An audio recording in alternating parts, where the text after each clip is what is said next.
This next topic is pretty fun.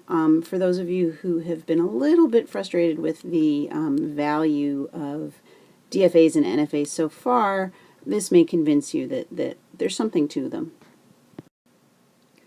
At some level, it's fair to say that our DFAs and NFAs always have output because every single time you process a string, after the string has been processed, you either give it a thumbs up, this is in the language, or a thumbs down, you reject it, that string is not in my language. But that doesn't really feel very much like output to those of us who are used to using regular computers with lots and lots of output. And so what we're going to learn in this section is about two new machines that are very much like DFAs, except they're actually going to give us output.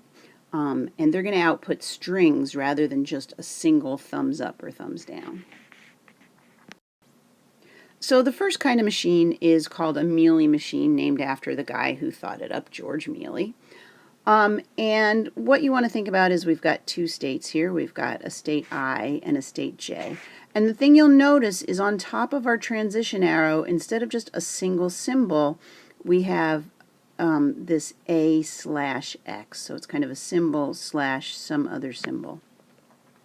And the way you interpret this is if you are starting at state I and you see the letter A, then you should move to state J and output the letter X. Okay? So if you're at I and you see an A, then go to J, but on the way, print the letter X. You won't be surprised to hear that our other machine, which is called a Moore machine, was invented by a guy named Edward Moore. He wrote a paper about his machine about a year after Mr. Mealy wrote his paper. I don't know whether Moore knew about Mealy's at the time, but they're very, very similar. And what you'll see here is our states now look a little bit different, right? Our transition arrow just has a single symbol like we're used to.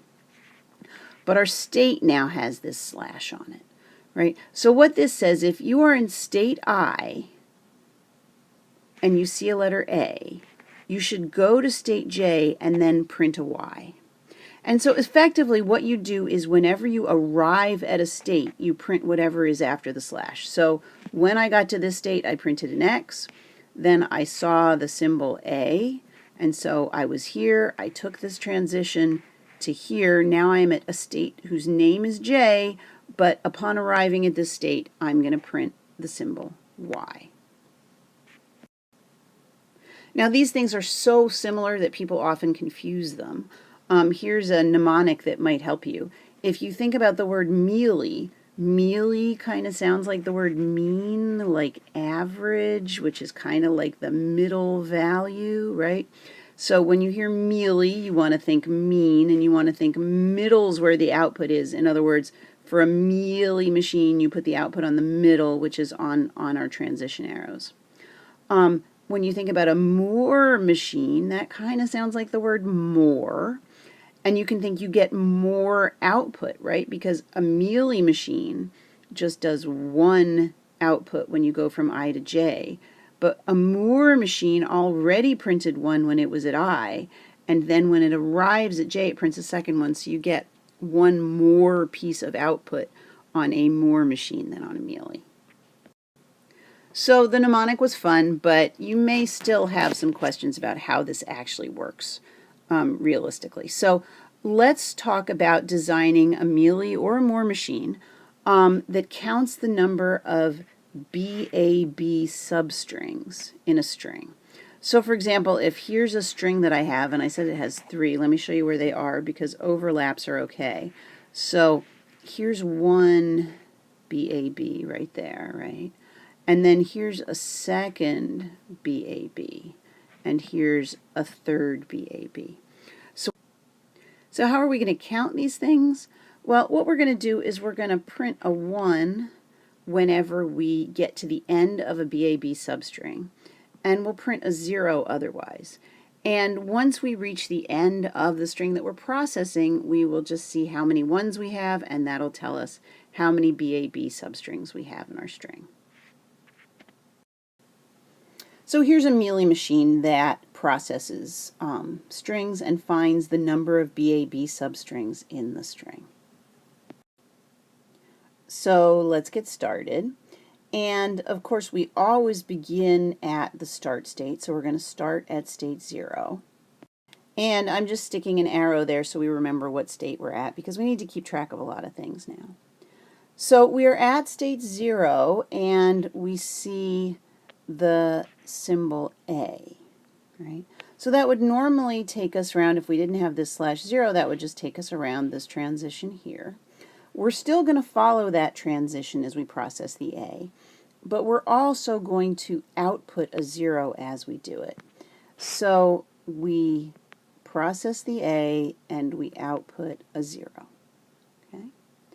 The next thing that we see is this B here, and the B takes us across over there while printing a 0. So in order to process the B,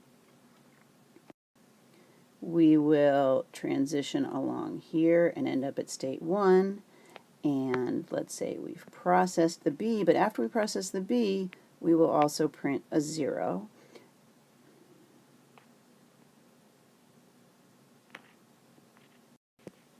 So the next symbol we see is A.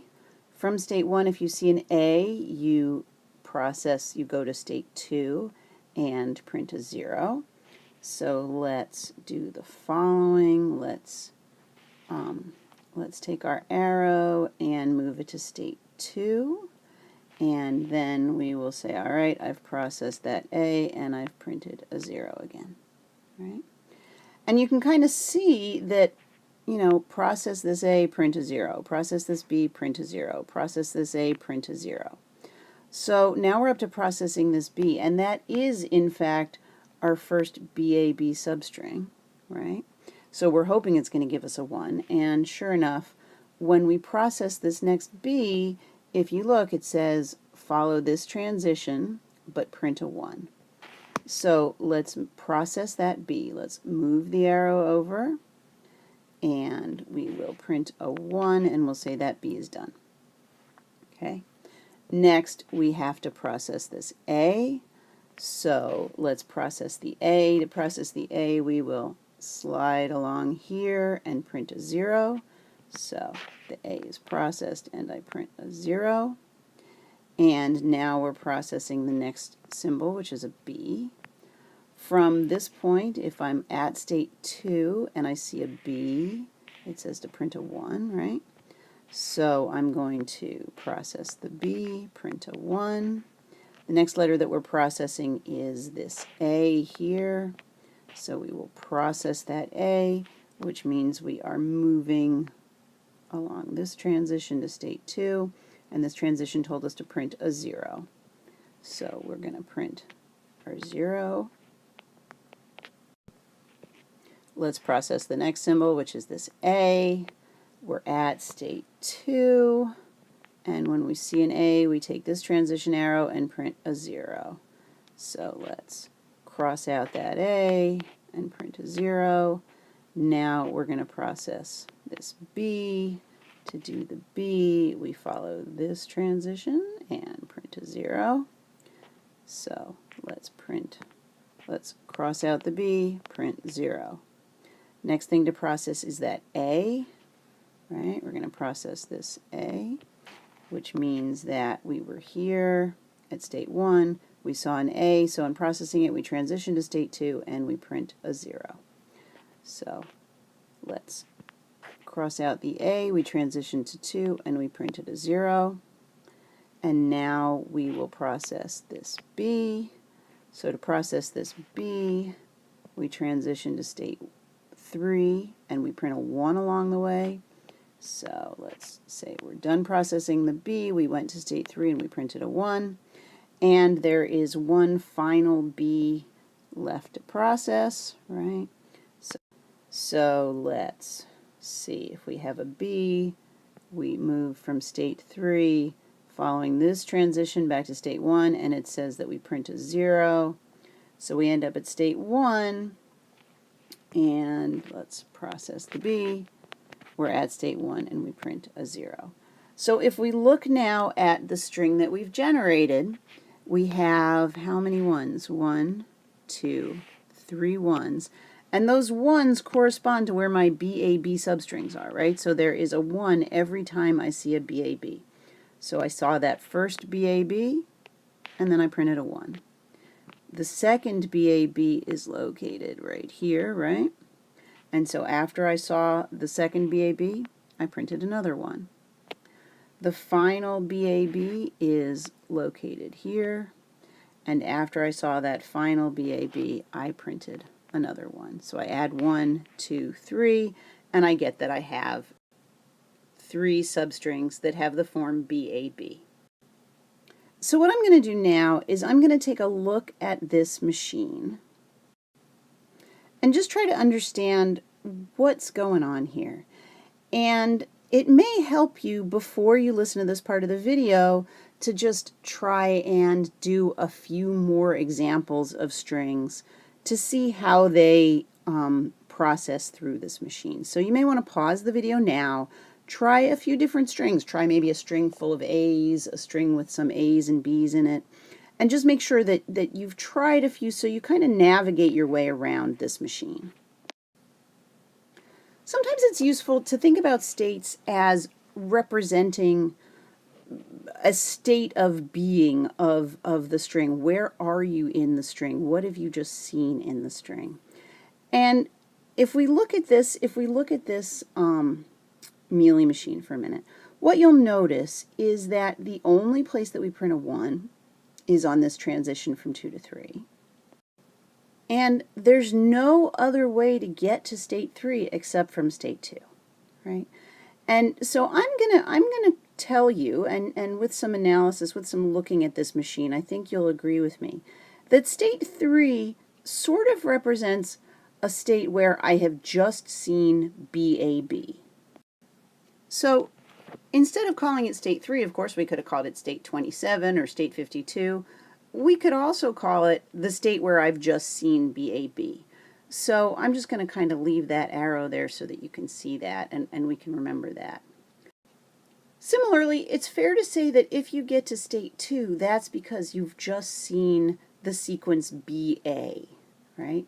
And so the last 2 things that you've seen are BA. Now, of course, it makes sense that if the last 2 things I've seen are BA and then I see a B, I should print a 1, right? And let's just consider the other 2 states. They're a little bit harder to label, but that's okay. So what does state 0 represent? How do we get to state 0? What arrows lead to state 0? Well, an arrow from state 0 leads to state 0, right? Or the only other one is a transition from state 2 to state 0. And so if you look at the Mealy machine for a little while, you'll see that state 0 really represents either I've never seen a B, right? I may have just started, or I've just been circling around on this A loop. Or if I have seen a B, the last 2 characters that I've seen have been 2 A's in a row, right? Because the only way I can get to state 0 is either that away, which is AA, or that away, which is AA, okay? And that just leaves us with state 1.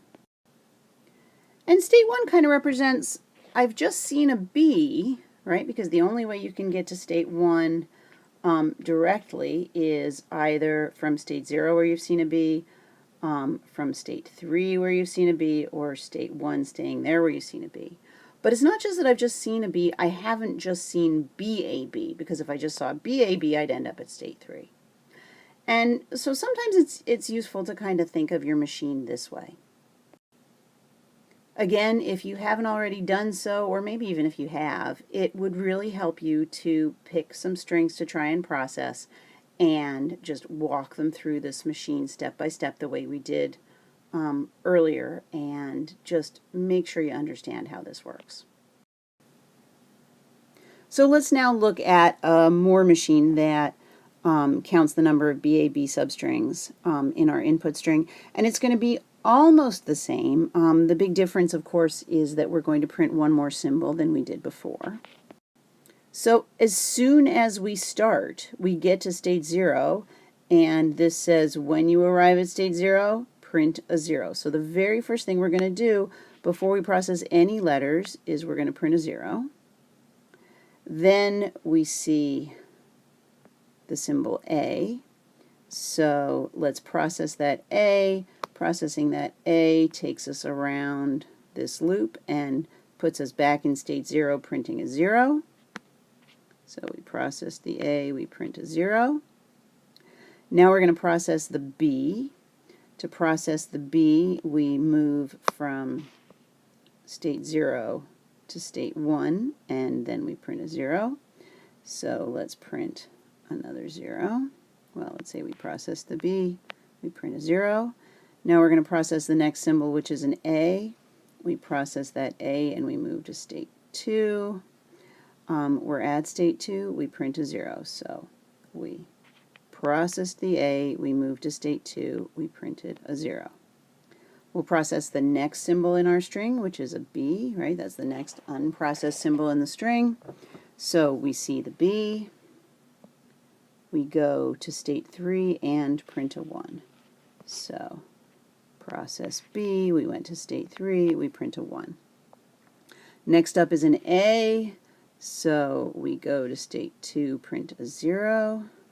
So we process the A and we printed a 0. We process the B, takes us back to state 3 where we print a 1. So processed B, we print a 1.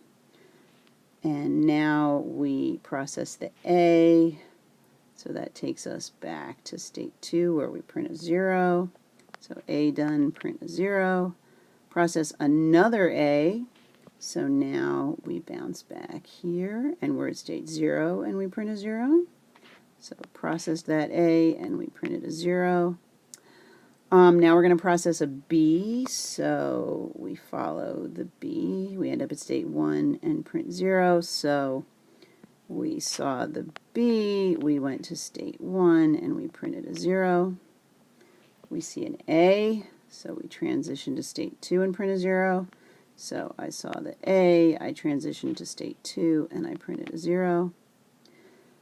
Now we see the next symbol in our string, which is a B. We process that B, which is going to take us from state 2 to state 3, right? Because there's the B, so we go to state 3, we're going to print a 1. So process the B, go to state 3, print a 1. And finally, we see another B. We process that B, that takes us all the way back here to state 1, where we print a 0. So there's our string. We add up how many 1s we have in our string, and sure enough, the sum of all the 0s and 1s is 3, or there are 3 1s in our string. And again, those represent the 3 BABs that we see in our string. And if you take a look at this machine, it actually looks a lot like the machine on the previous slide, except for that we are now doing the printing when we are at the nodes rather than on the transitions. So here's a couple more examples of Mealy and More machines. And when I was trying to figure out what examples to show you, I hunted around on the web, and I actually got these examples from various web pages, so you can take a look and see where I found these. I've given you the citation for each of the examples. So the first example, you want to build a Mealy machine that performs bitwise not on a string of 0s and 1s. Right? So my alphabet is going to be 0, 1. And the idea is if my input is 1, 0, 1, 1, 0, 0, wherever I see a 0, I'm going to output a 1, and wherever I see a 1, I'm going to output a 0. So I process this 1, and I output that 0. I process this 0, I output a 1. I process the next one, I output a 0. Process the next one, I output a 0. Process the 0, I output a 1. Process the 0, I output a 1. So this is actually pretty straightforward. I'm building a Mealy machine, which means that my printouts happen on the transitions. So whenever I have a transition for a 0, I should print a 1, and whenever I have a transition for a 1, I should have a 0. So I think this Mealy Machine will do it. Let's try it on a different string. So here's a string I want to try it on. And let's see, we start, of course, at the start state, which is state 0. And let's see, we're always at state 0, right? So we process this 1, and we go from state 0 along this back to state 0, so we print, right, we process the 1, we print a 0. We process the next one, we print a 0.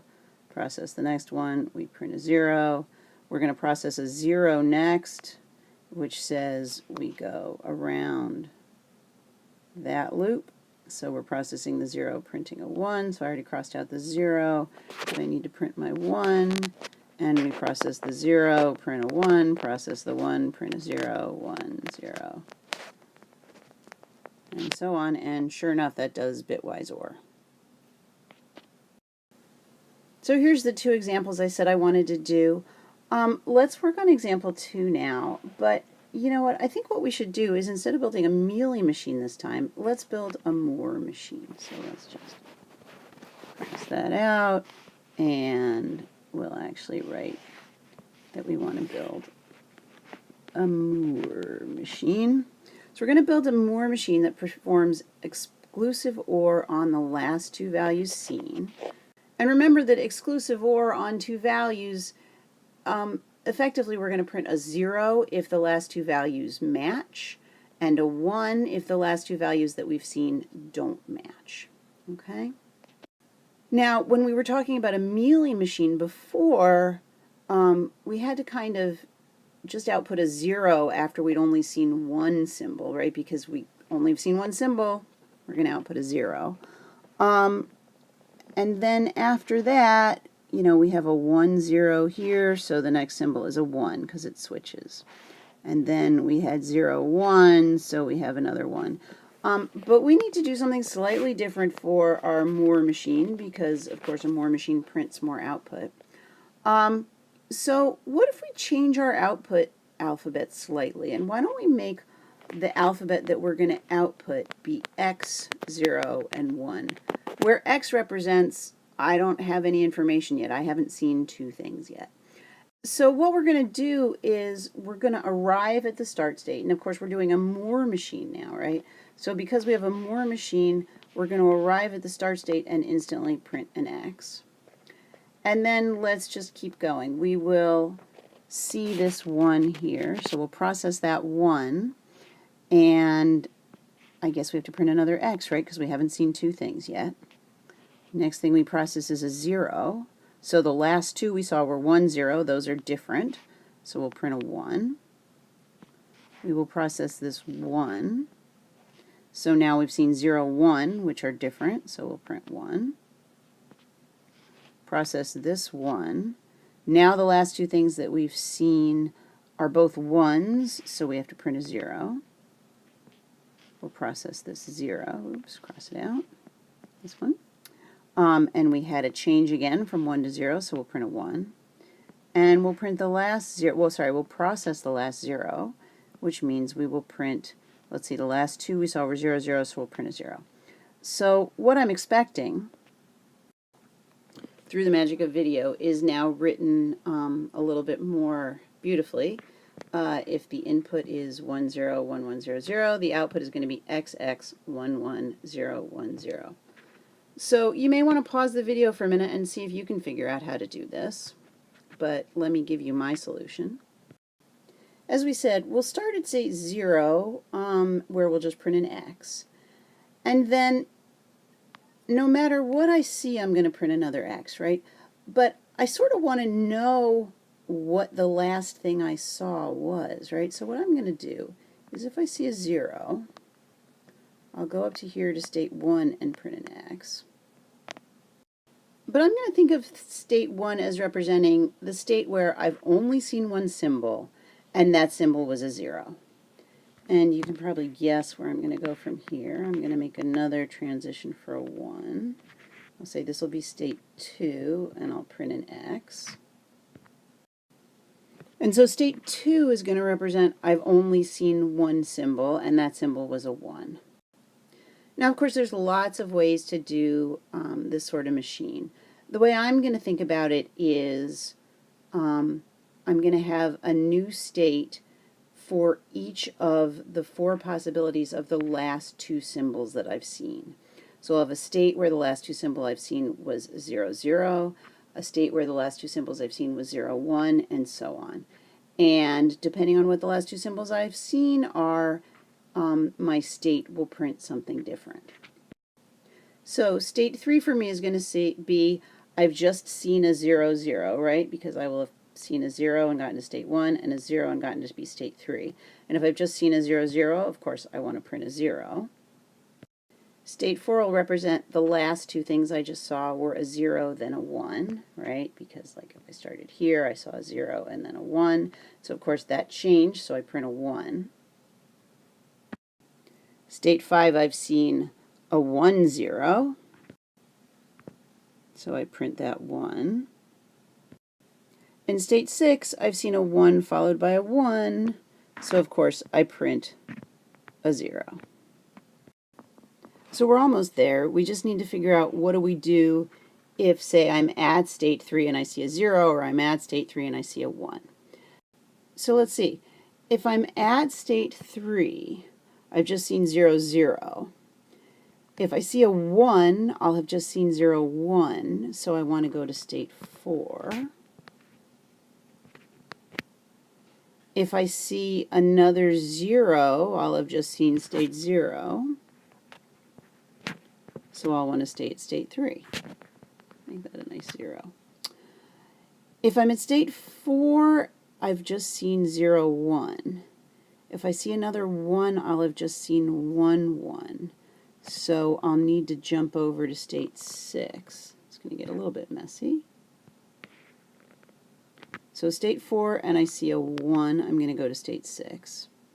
If I'm in state 4 and I see a 0, the last 2 things I've seen are 1, 0. So that means if I see a 0, I need to go to state 5. Now, if I'm already at state 5, that means I've seen 1, 0. So if I've seen 1, 0, and if the next thing I see is a 0, that would be a 0, 0.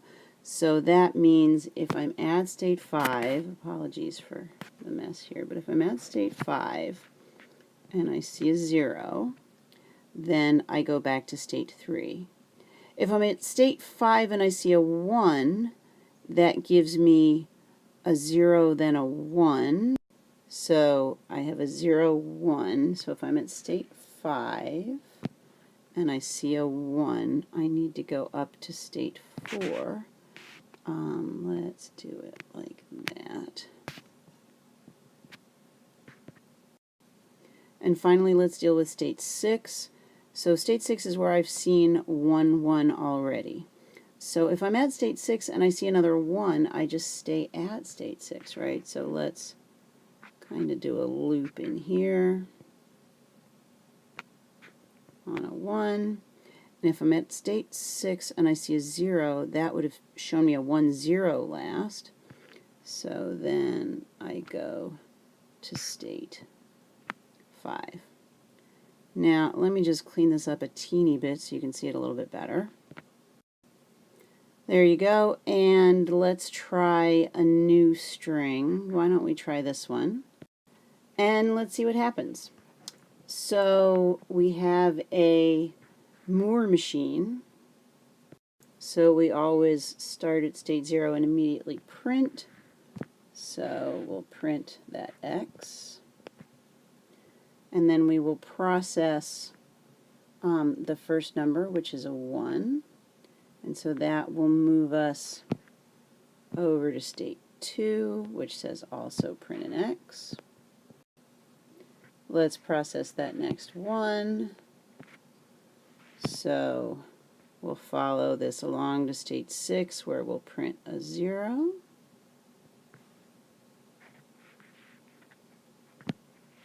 So there's my 0. Process the next 1. And again, we've just seen 1, 1. And if you look, it tells us that we should be staying at state 6, right? Because we saw 1, 1.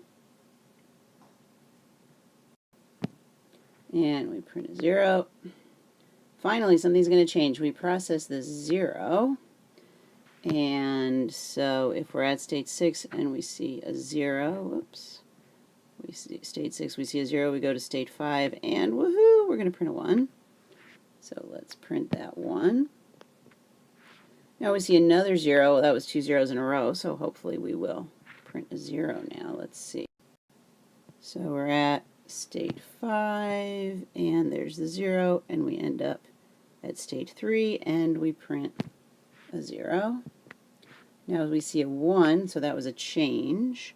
So we see a 1, we go from state 3 to state 4, and we print a 1. We see a 0, another change. We're at state 4, and when we see a 0 at state 4, it says to go to state 5 and print a 1. Very good. We're at state 5, and now we see a 0.